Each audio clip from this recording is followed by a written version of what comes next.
জয় জয় জগন্নাথ মিশ্রের নন্দন, সচি জগন্নাথ মিশ্রের নন্দন, ত্রিভুবন করেন যার চরণ বন্দন। নীলাচলে শঙ্খ চক্র গদাপদ্ম ধর, এই নদিয়ায় দণ্ড কমণ্ডল কর। হরি বল। 31শে আষাঢ় উল্টো রথের অপেক্ষায় বসে আছি, তাই তো? উল্টো রথ মানে কি রথ উল্টে যায় না, যেমন একটা হচ্ছে গোষ্ঠ আর একটা হচ্ছে উত্তর গোষ্ঠ। হরি বল। গোষ্ঠ মানে ভগবানের গোষ্ঠে গমন, খেলার মাঠে যাওয়া, আবার উত্তর গোষ্ঠ মানে ফিরে আসা, সমস্ত প্রশ্নের উত্তর দিয়ে ফিরে আসা। ঠিক তেমনই রথযাত্রা। যাত্রা মানে কি, যতবার যাত্রা আসবে ততবার ভগবান মন্দির থেকে ভক্তের মাঝে আসবেন। ঝুলন যাত্রা, রাসযাত্রা, রথযাত্রা, ভগবান মন্দিরে থাকবেন না, ভগবান ভক্তের মাঝে বিরাজ করবেন। হরি বল। তাহলে জগন্নাথ মন্দির থেকে যে বেরিয়ে এসেছেন, আছেন কোথায় জগন্নাথ এখন এই সময়টা? এই রথ আর উল্টো রথের মাঝের এই সময়টাতে প্রভু আমার আছেন কোথায় না? গুন্ডিচা মন্দিরে, যেখানে জগন্নাথের দর্শনকে বলা হয় আদব দর্শন। আদব দর্শন। গুন্ডিচাকে না, যিনি জগন্নাথ মন্দির প্রতিষ্ঠাতা করেছিলেন, যিনি নীলমাধবের স্বপ্নাদেশ পেয়ে দারুব্রহ্ম কাষ্ঠ থেকে দেব কারিগর বিশ্বকর্মা দ্বারা নির্মিত জগন্নাথ বলভদ্র সুভদ্রার বিগ্রহ প্রতিষ্ঠা করিয়েছিলেন, তার নাম হচ্ছে রাজা ইন্দ্রদুম্ন। সেই ইন্দ্রদুম্ন রাজার স্ত্রীর নাম হচ্ছে গুন্ডিচা। সেই গুন্ডিচাকে আমার জগন্নাথ দেব মাসি বলে ডাকতেন। ভক্তের অনুভব, আমি কীর্তন করছি, যদি কোনো মাকে দেখে আমার সত্যিকারের মা বলতে ইচ্ছা করে, অন্তর থেকে শ্রদ্ধায় আমার মা ডাকটা বেরিয়ে আসে, তাকে কি আমার জন্মধাত্রী হতে হবে বা গর্ভধারিণী হতে হবে? মা বলুন। আমার অনুভব যদি কাউকে মা বলে, সে আমার গর্ভধারিণী না হলেও সেই আমার মা, তাই না মা? কিন্তু যদি আমার অনুভব না বলে, কোনো স্বার্থের সম্বন্ধে আমি মুখে মা মা ডাকছি কিন্তু ভেতরে আমার স্বার্থ সিদ্ধি আছে, সে কোনোদিন আমার মা হবে না। তাই অনুভব বড় ধন। জগন্নাথ অনুভবে মাসি বলতেন গুন্ডিচা দেবীকে। তাই গুন্ডিচা মন্দিরে এই দেখুন শুক্ল দ্বাদশীতে, শুক্ল দ্বাদশীতে, দ্বিতীয়াতে, শুক্ল দ্বিতীয়াতে রথযাত্রা হয়েছে, আবার শুক্ল দশমীতে প্রভু আমার ফিরে আসবেন উল্টো রথে। তাই যে কিছু কথা আপনারা শুনলে বুঝতে পারবেন, যে ভগবানকে ডাকতে গেলে ভক্তি কতটা বড় ধন। জগন্নাথ মন্দির ছেড়ে চলে গেলেন, তা জগন্নাথ মন্দিরটাকে পাহারা দেয় কে? জগন্নাথ মন্দিরটিকে পাহারা দেন স্বয়ং কাল ভৈরব বাবা মহাদেব। তিনি ভৈরব রূপে বিরাজ করেন জগন্নাথ মন্দিরে পাহারা দিতে। রাধে। এই যে জগন্নাথ প্রভু চলে গেছেন গুন্ডিচা মন্দিরে রথে চেপে, তা সেইখানে ভগবান মা লক্ষ্মীকে কথা দিয়ে গিয়েছিলেন, লক্ষ্মী আমি দুদিনের জন্য যাচ্ছি, আমার মাসির বাড়ি আবার ফিরে আসবো। এই দুদিন যাব বলে জগন্নাথ তো গেলেন রথে, কিন্তু কি হলো জানেন? মাসির বাড়ি তো মায়ের থেকে মাসির দরদ বেশি নাকি? এত ভালো মন্দ সেবা করেছেন প্রভু আমার।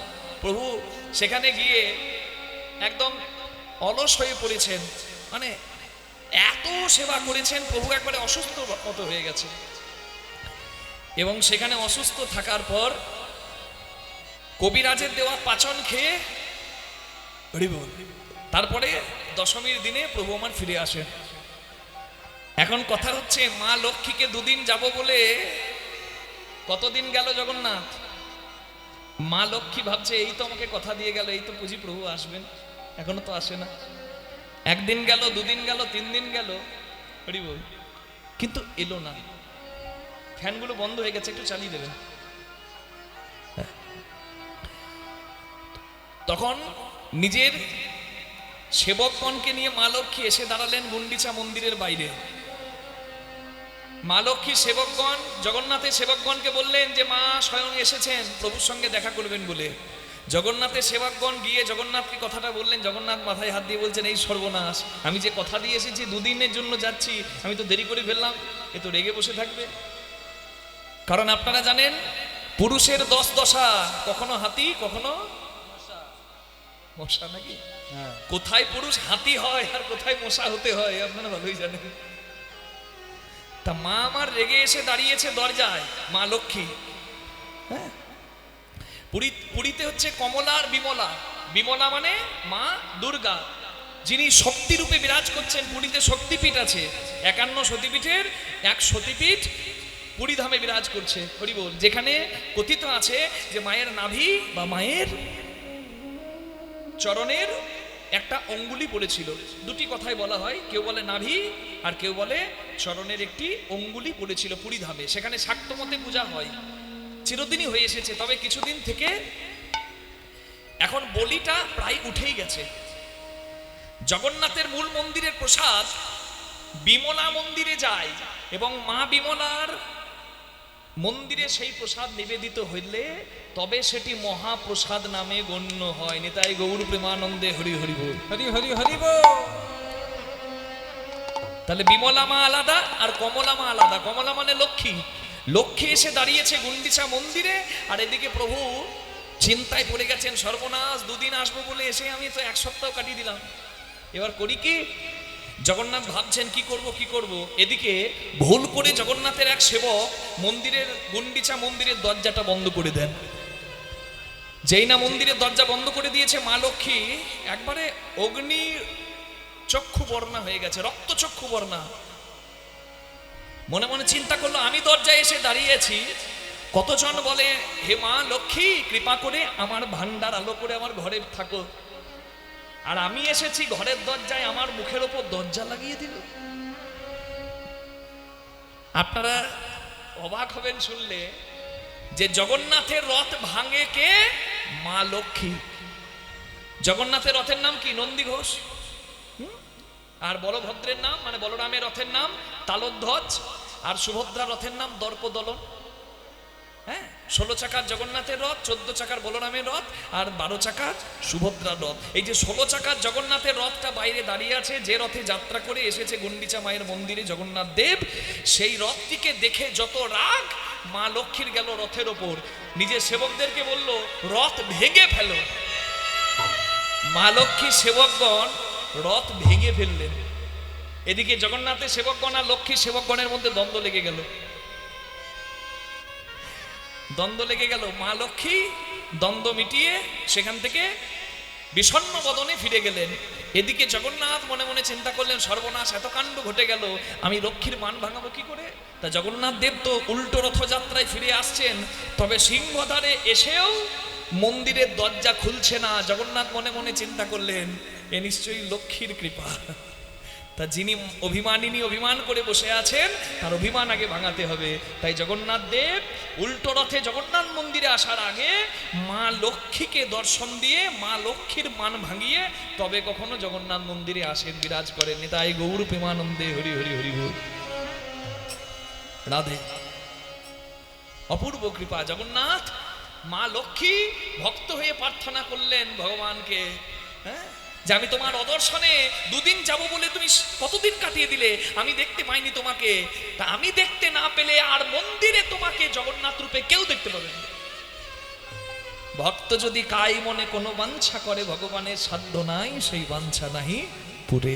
আপনার যদি ডাকটা স্বার্থ মিশ্রিত না হয়, ভক্তির হয়, শুদ্ধ প্রেমের হয়, তাহলে ভগবান বাধ্য আপনার মান রাখতে।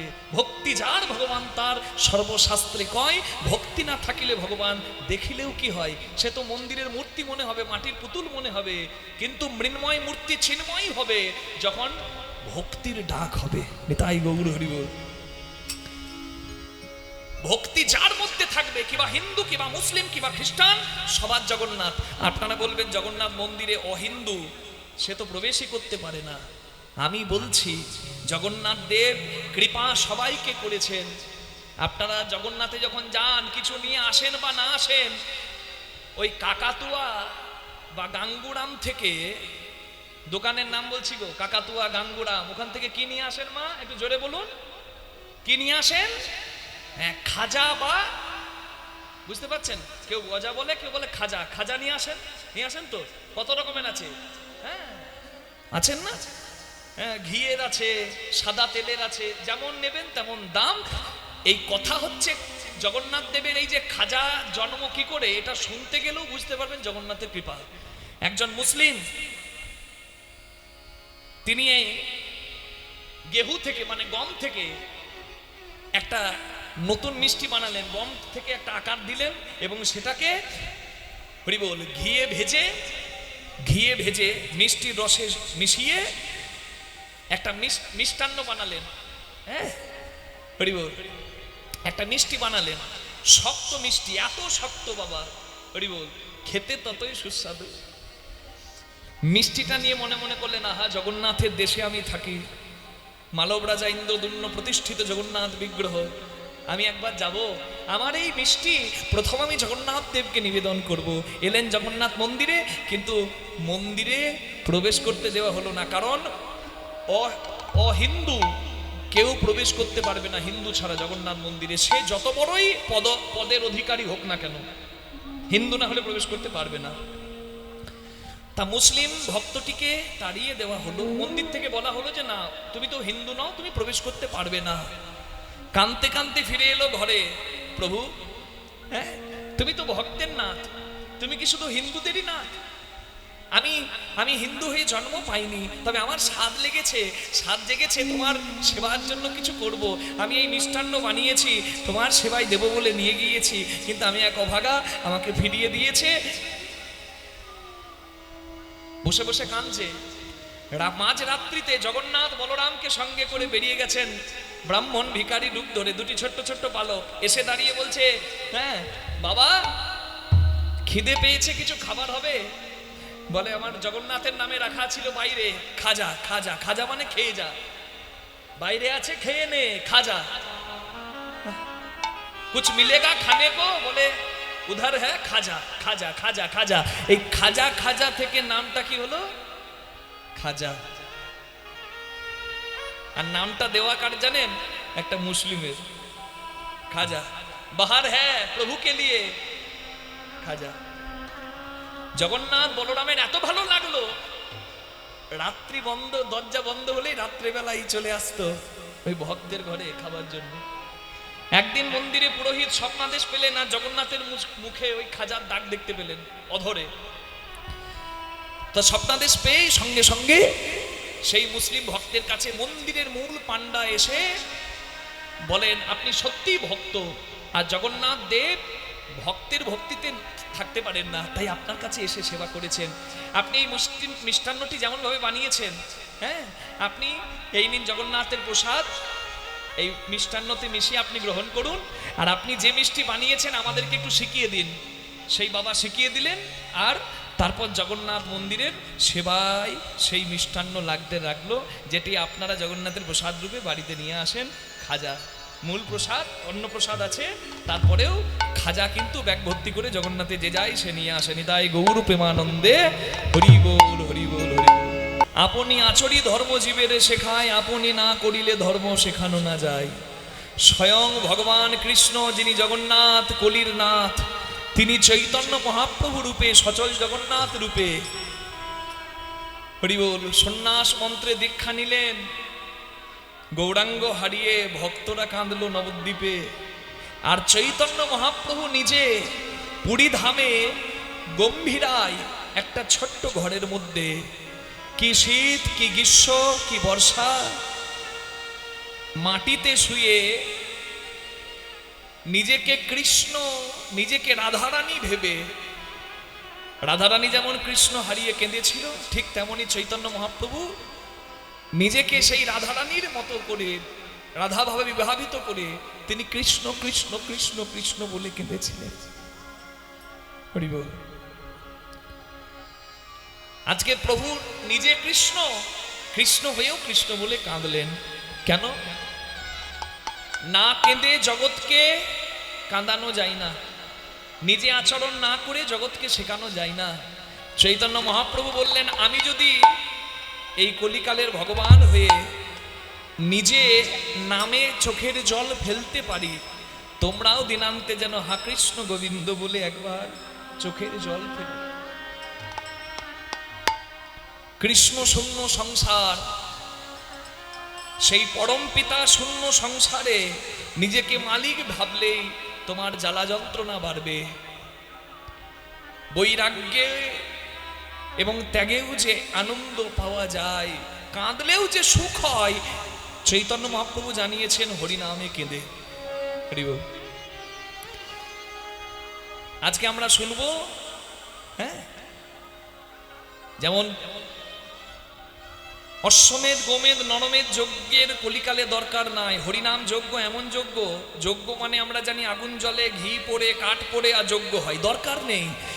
কলিকালে যদি কারোর ব্যয়বহুল যজ্ঞ করার ক্ষমতা না থাকে, যজ্ঞে ঘি লাগে অনেক দাম বাবা, কাঠ লাগে অনেক দাম, যদি কারোর সামর্থ্য নাই, তুমি কষ্ট পেও না ভাই, আমার মহাপ্রভু দিয়ে গেছে যজ্ঞ, যার নাম হরিনাম যজ্ঞ।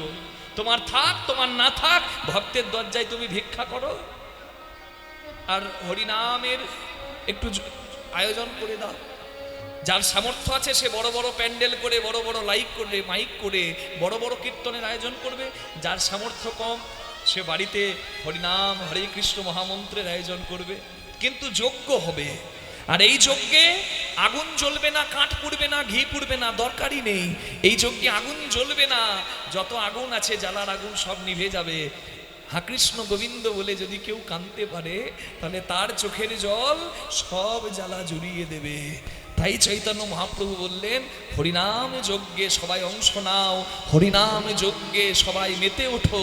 এই হরিনাম ছাড়া এই ভব সংসারে কোনো গতি নাই। নিতাই গৌর প্রেমানন্দে হরি বল।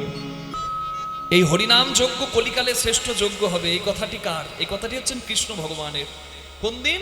যেদিন ভগবান শ্রীকৃষ্ণ দাপর যুগে দান ব্রত যজ্ঞ বা প্রভাস যজ্ঞ করেছিলেন, নারদ মুনিকে জানিয়েছিলেন এই দাপরে করলাম প্রভাস যজ্ঞ আর কলিযুগে করব হরিনাম যজ্ঞ।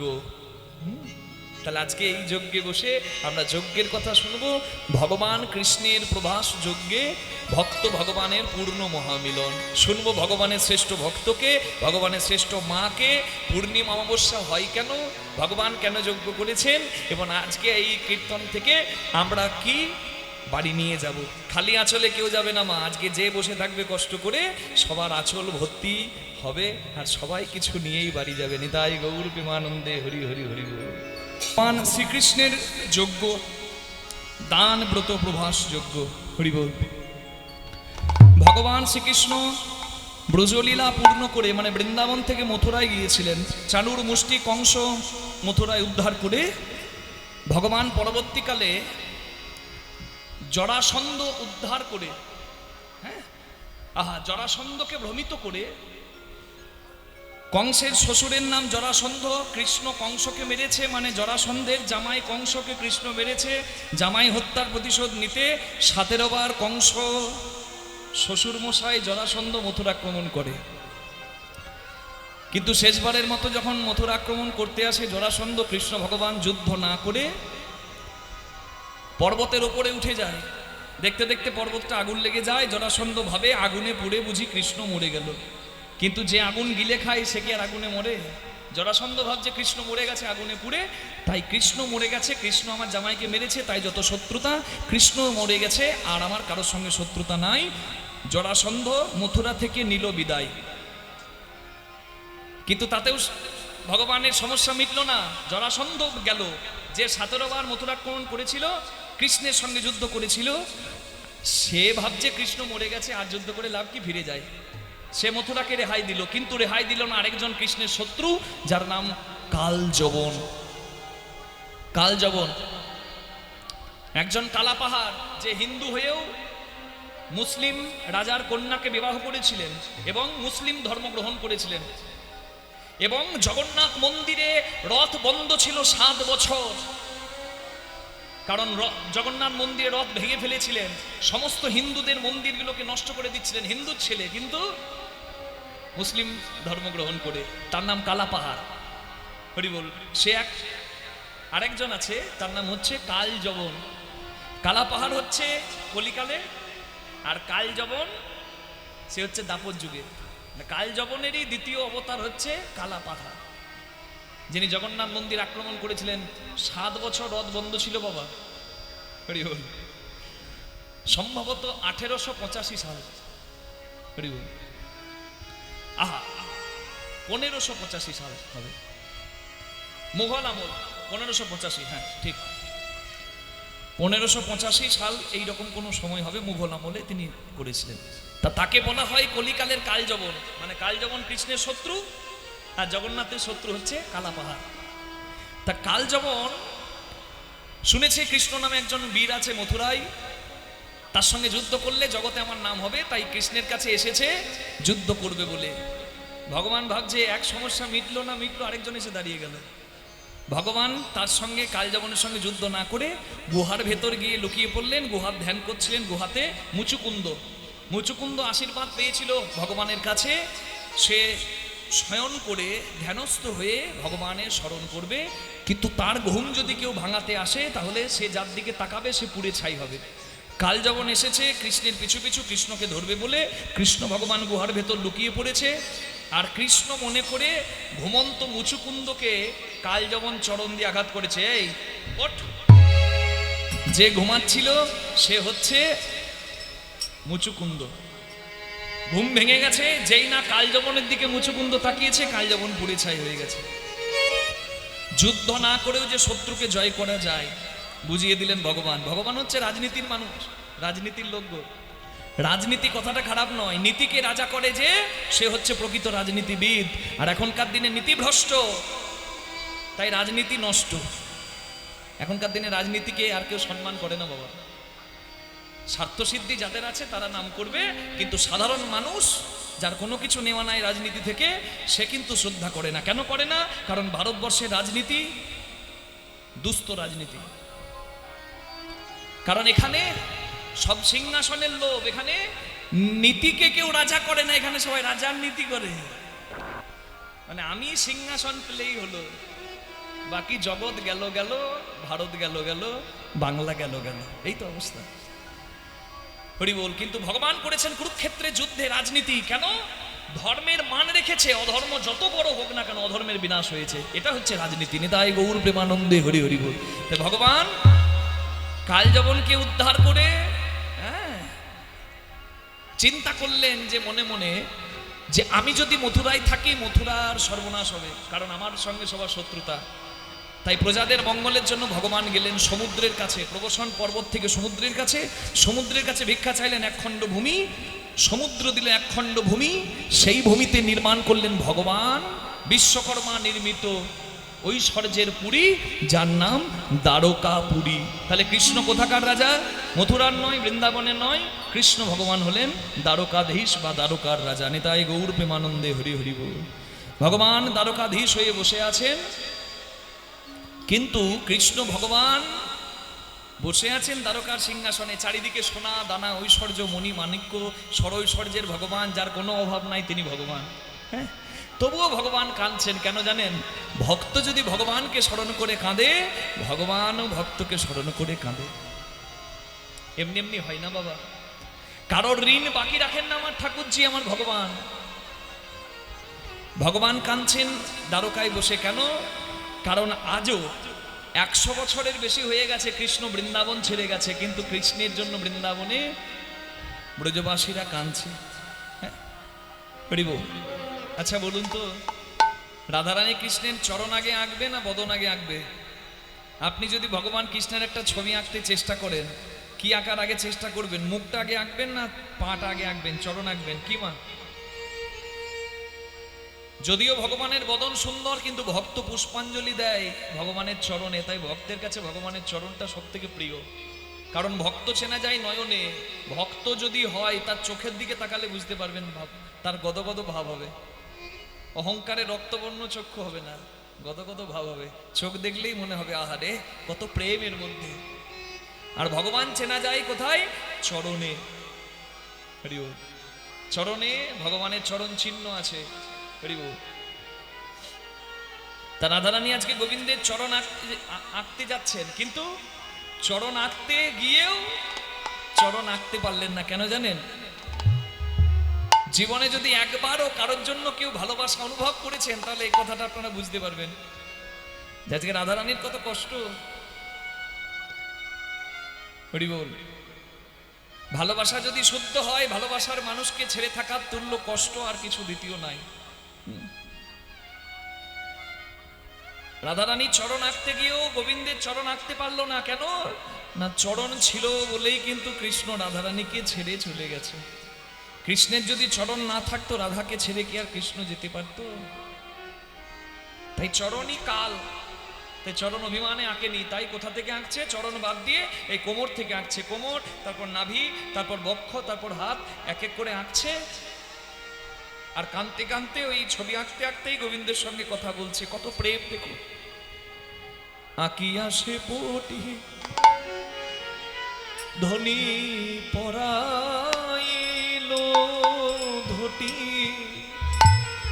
কত না যতন করি গো। ধনী আমার আঁকিয়া সে কোটি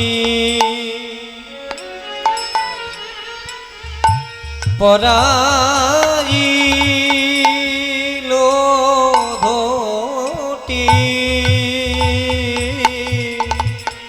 কত না যতন করি। এবার নাভি সরব আঁকিল তারপর, নাভি সরব আঁকিল তারপর, ধনী কত না যতন করি গো, কত না যতন করি। ধনী নাভি সরব আঁকিল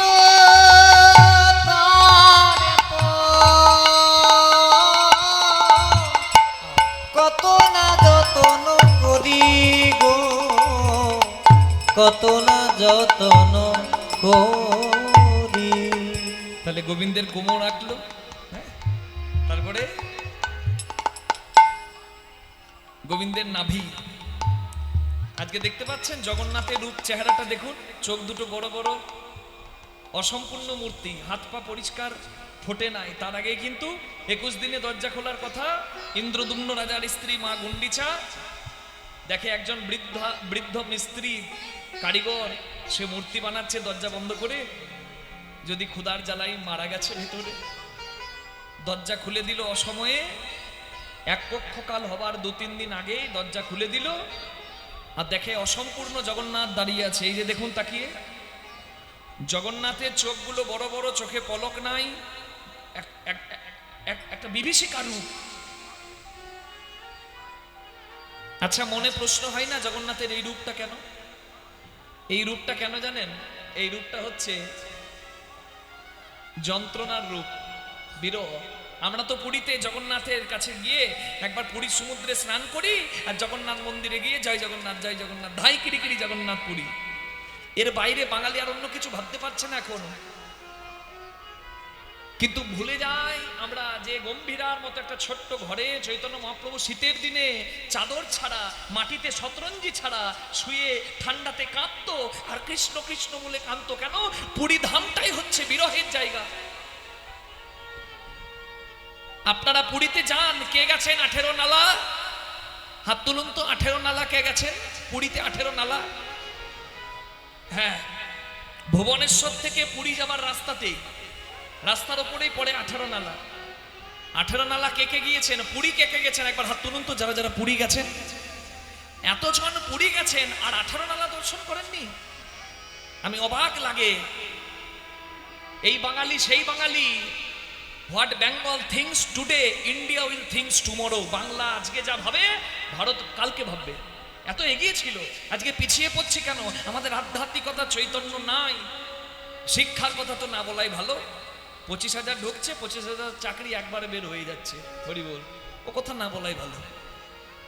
যাদের ব্যাপার তারা বুঝবে। এখন কথা হচ্ছে, আধ্যাত্মিক জগতে বাঙালিরা অনেক এগিয়ে ছিল, কিন্তু এইটুকু আমরা হারিয়ে ফেলছি। আমাদের বড় দুর্ভাগ্যের দিন বাবা। ভবিষ্যতে আমরা কোন জায়গায় দাঁড়াবো আমরা নিজেও জানি না। হরি বল। 18 নালা হচ্ছে 18টা, যেমন আমাদের 6 ফুকো আছে, রামপুরহাট 6 ফুকো, মানে 6টা দিক দিয়ে 6টা ছিদ্রের মাধ্যমে জল পার হয়। 18 নালা মানে হচ্ছে একটা নদীর ওপরে একটা ব্রিজ, যেখানে 18টা ঘর আছে, সেই 18টা সাঁকর ছিদ্র দিয়ে জল পার হয়, 18 নালা বলে। রাজা ইন্দ্রদুম্ন প্রতিষ্ঠিত জগন্নাথ মন্দিরে ভক্তরা ওই নদী বইতো, ওখানে নদী তার নদীতে এই রথের সময় এত বান আসতো, আষাঢ় মাসের জিনিস, এত বান আসতো, নদীতে নৌকা ডুবি হয়ে যেত, ভক্তরা নদীতে সাঁতার কেটে আবেগ নিয়ে পার হতে যেত, ডুবে মরে যেত। খুব কষ্ট পেলেন ইন্দ্রদুম্ন রাজা, জগন্নাথের কাছে বসে কাঁদছেন, হে জগন্নাথ, হে জগতের স্বামী, যারা তোমার কাছে আসে, সাক্ষী গোপাল গেছেন, কেউ সাক্ষী গোপাল গেছেন, যাবেন, এগুলো আমি কেন বলছি একটু এখানে শুনে নেবেন, মাহাত্ম্যগুলো জেনে নেবেন, তবে দর্শন সার্থক হবে। রথের উপলক্ষ বলে আমি এত কথা বলছি। মা জগন্নাথের কাছে কোনো মানত করে এলে সাক্ষী গোপাল যেতে হয়, সাক্ষী গোপালে বলতে হয়, হে গোপাল, আমি জগন্নাথের কাছে মানত করে এলাম, আর কেউ সাক্ষী না থাকুক, তুমি সাক্ষী থেকো।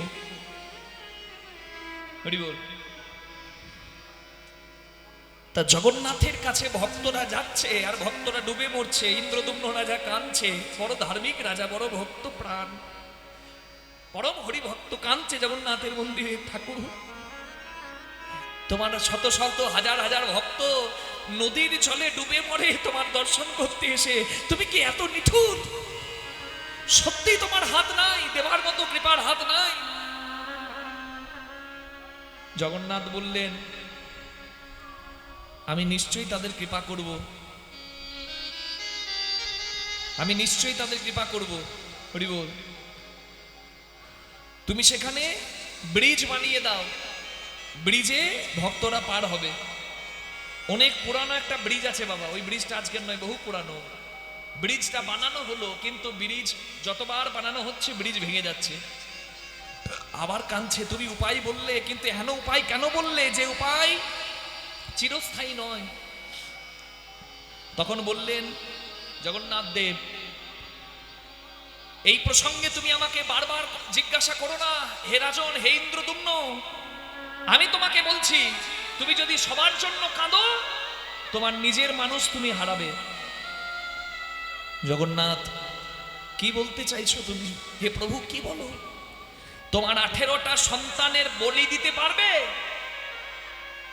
তোমার 18টা সন্তানের যদি বলি দিতে পারো নিজের হাতে, তবে জগতের কল্যাণ হবে, জগতে আর কোনো ভক্ত ওই নদীর জলে ডুবে মরবে না। চিন্তা করুন, নিজের ছেলেকে রাজা করার জন্য কত রাজা জগতের কত মায়ের সন্তানকে শেষ করে ফেলেছে। আর ইন্দ্রদুম্ন রাজা এমন রাজা, 18টা সন্তানকে বলি দিলেন। ওই 18 নালা, ওই 18টা সন্তানের বলি দেওয়ার জায়গা। 18 সন্তান বলি দিলেন, তারপরে ওখানে পরিপক্ক ব্রিজ হলো, সেখানে তাদের স্মৃতিতে 18টা নালা হলো।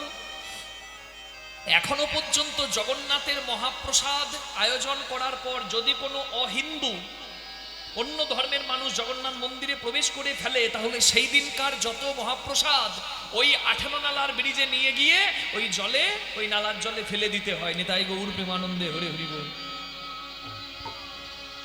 এমনি এমনি জগন্নাথ নয়, তিনি জগতের নাথ এমনি এমনি নয়, অনেক কষ্টের, অনেক আরাধনার ঠাকুর। নীলমাধব, যার পরবর্তীকালে নাম জগন্নাথ, সেই নীলমাধব ছিল বিশ্বাবসু নামে এক শবরের আরাধ্য দেবতা, গোপনে পূজা করত, তা স্বীকার করত ব্যাদ। বিশ্বাবসু শবর, একদিন তার গা থেকে গন্ধ আসছে, পশু হত্যা করে মাংস খেয়ে এসেছে পুজো করতে, বলে তুমি আমার কাছে আসবে না, তোমার গা থেকে দুর্গন্ধ আসে। শবর রাজা বিশ্বাবসু সেই দিন থেকে যখন প্রভুর সেবার জন্য পশু হিংসা বন্ধ করে দেয়, জঙ্গলের ফল ফুল খেয়ে প্রভুর সেবা করে।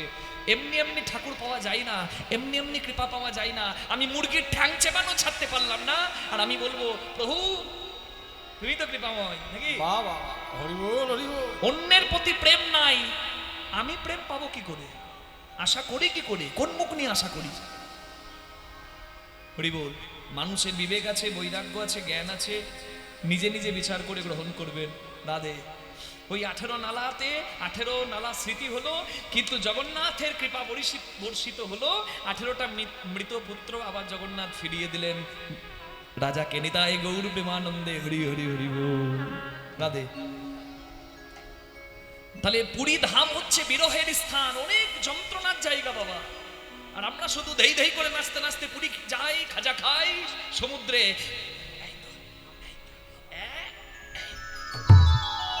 একবার ঝপাং করে ঝাঁপিয়ে দিলাম আর সমুদ্র স্নান হয়ে গেল নাকি। আর জগন্নাথ মন্দির রইল পিছনে, জগন্নাথ রইল পিছনে, আর সেলফিটা বের করে আমি সেলফি তুলছি। এই যে রথযাত্রার বিশেষ মুহূর্তে আমি ফটো দিচ্ছি আমি, কিন্তু আমি যে বড় কম দামি বাবা, আমার কোনো দাম আছে? যাকে পেছনে রেখে নিজে সামনে থেকে সেলফি তুলছি আর লিখছি আমি, বিশেষ মুহূর্তে আমি, আমি কত কম দামি। যে আছে বলে আমি আছি, যে নাই আমি নাই, সে হচ্ছে জগতের নাথ প্রভু জগন্নাথ, আমার কৃষ্ণ ভগবান। নিতাই গৌর প্রেমানন্দে হরি হরি হরি বল। রাধে। তাহলে রাধারানীর যন্ত্রণাটা কেমন? রাধারানীর যন্ত্রণাটা কেমন? এই যে প্রভাস যজ্ঞ শুনছেন, এই প্রভাস যজ্ঞের পরেই আমি ঘটনাটা বলবো যে এই চেহারাটা হয়েছে কেন জগন্নাথের এই রকম, এটা প্রভাস যজ্ঞের পরের কথা। আমি একবারে সেই কথা বলে একবারে শুরু করেছি কৃষ্ণের যজ্ঞতে, শেষ করব জগন্নাথ ধামে। নিতাই গৌর প্রেমানন্দে হরি হরি হরি বল। রাধে। রাধারানী আঁকছেন কৃষ্ণের ছবি কাঁদতে কাঁদতে, কোমর আঁকলো, নাভি আঁকলো, তারপর দুটি মানে হৃদয় এঁকেছে, তারপর দুটি বাহু, বাহু দুটি আঁকি ছলো ছলো আঁখি মুরলি দিল সে করে। বাহু দুটি আঁকি ছলো ছলো আঁকি মুরলি দিল সে করে। বলে তেমন করে বাজাও বাঁশি, তেমন করে বাজাও বাঁশি। ওহে বৃন্দাবনের রাখাল শশী, তেমন করে বাজাও বাঁশি। ওহে বৃন্দাবনের রাখাল শশী, বাঁশি শুনে আমার লেগেছে ফাঁসি। বৃন্দাবনের গৌর হরি বল। আমার লেগেছে ফাঁসি, বৃন্দাবনের রাখাল শশী, ফাঁসি শুনে আমার লেগেছে ফাঁসি। বৃন্দাবনের রাখাল শশী, একেবারে তেমন করে বাজাও বাঁশি। এবার কম্বু কণ্ঠ কি মায় অপরূপ শোভা, বদনয়া কিলা পরে রে, বদনয়া কিলা পরে। বদন আঁকিয়া শ্যামের মুখে মুখ দিয়া, তার শনে কহে কথা, বলে বধূ দাসীর কথা কি মনে পড়ে না। এই দাসীর কথা কিয়া আরে মনে পড়ে না। আমি জানি তুমি বড় ব্যস্ত, তুমি দ্বারকার রাজা হয়েছো, ভীষ্মক রাজার কন্যা রূপকিনী তোমার স্ত্রী, জাম্ববানের কন্যা জাম্ববতী তোমার স্ত্রী, সত্যবান রাজার কন্যা সত্যবতী তোমার স্ত্রী। হাজার হাজার দাস দাসী থাকে চরণ সেবা, কত রাজা ধীরাজ অপেক্ষা করে তোমার একবার দর্শন পাবার। কিন্তু তুমি তো একদিন বলেছিলে বৃন্দাবনে, আমি যেদিন অভিমান করেছিলাম, মান করেছিলাম, চোখের জলে কেঁদে কেঁদে বৃন্দাবনে একটা পুকুর করেছো যার নাম মান সরোবর। কৃষ্ণের চোখের জলে পুকুরের জল ভর্তি, তাই নাম হচ্ছে মান সরোবর, যার জল এখনো নোনতা চোখের জলের মতো। তুমি তো বলেছো আমি নাকি তোমার রতন মণি, আর তুমি নাকি আমার দাস। আমি তো তোমায় দাস রূপে চাইনি, আমি তোমার দাসী হতে চেয়েছি। দিন নাই রাত নাই কতবার বাসিতে আমার নাম করতে। আমি জানি তুমি ব্যস্ত হয়েছো, দ্বারকার রাজা হয়েছো, তা বলে কি একবারও এই দাসীর কথা তোমার মনে পড়ে না? এই দাসীর কথা কিয়া বধূ মনে পড়ে না। দ্বারকায় রাজা বধূ হে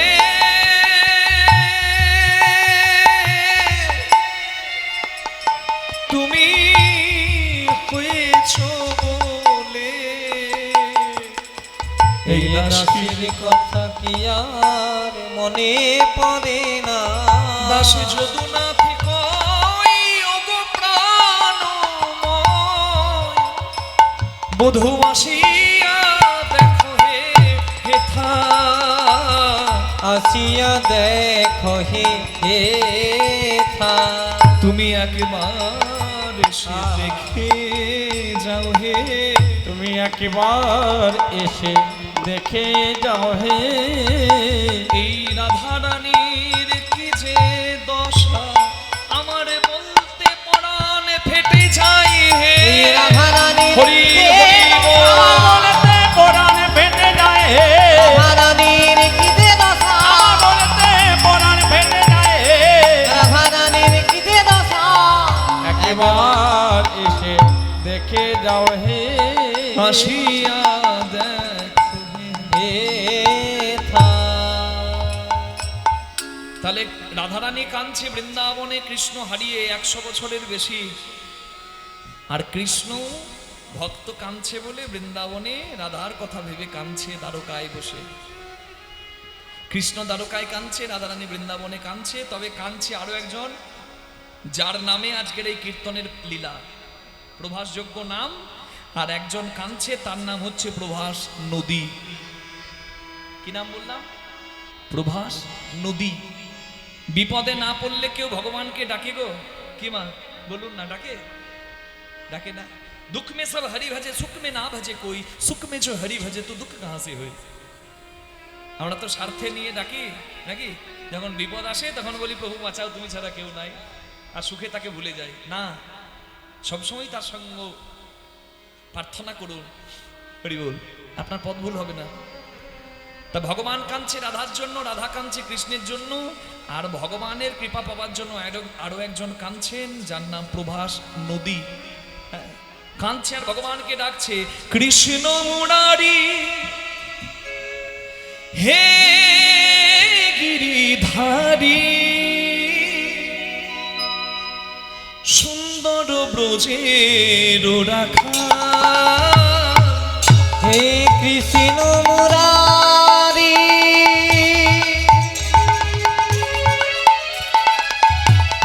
হে গিরিধারী তুমি সুন্দর ব্রজে রাখা কৃষ্ণ মুরারি মুরারি হে গিরিধারী তুমি সুন্দর ব্রজে রাখা দীন দয়াল তুমি দীন জনের বন্ধু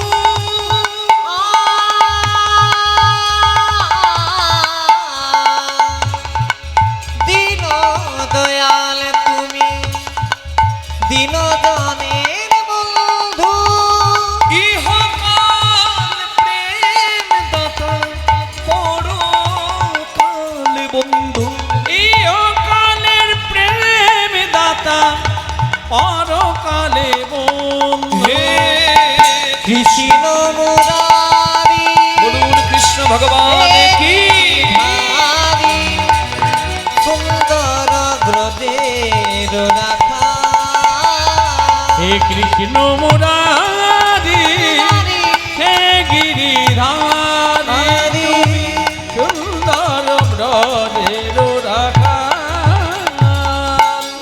শ্রীরাধারে বামে লয়ে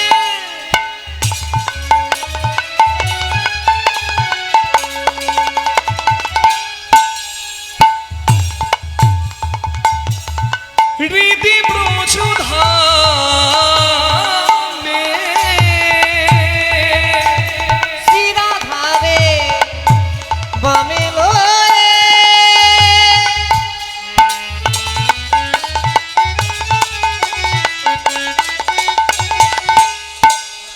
হে প্রভুর বিভাজ ধামে